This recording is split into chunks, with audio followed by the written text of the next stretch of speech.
Quand nous étions à Nsouka, on achetait régulièrement du miel au marché.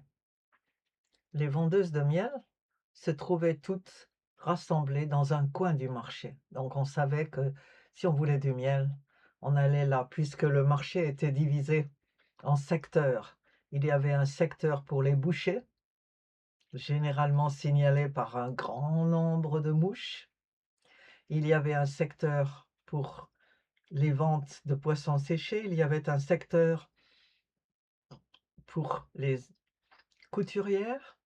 Il y avait un secteur pour les réparateurs de chaussures et donc il y avait un secteur pour les vendeuses de miel.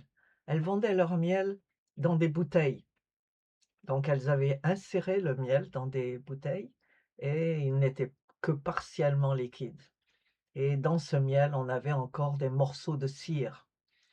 Il venait tout droit des ruches et généralement les spécialistes, les apiculteurs locaux, utilisaient l'enfumage pour maîtriser les abeilles pendant la récolte de ce miel. C'était un miel très puissant, qui était également médicinal. On pouvait utiliser contre les maux de gorge et beaucoup d'autres choses. Mais alors que nous apprécions énormément ce miel, on a voulu un jour en faire cadeau à notre famille de France.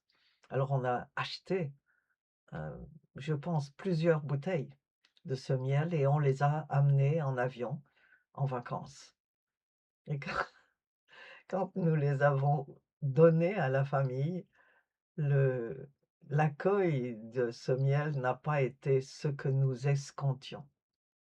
Ils se méfiaient énormément, ils ont dû se dire que ce miel n'était pas vraiment propre à la consommation. En tout cas, on n'a jamais entendu de merci. Je pense qu'ils avaient peur de ce qu'on leur donnait.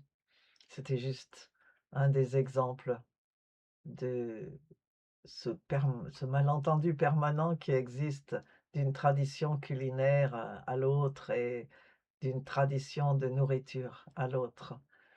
Morale de l'histoire, soyez ouverts aux découvertes.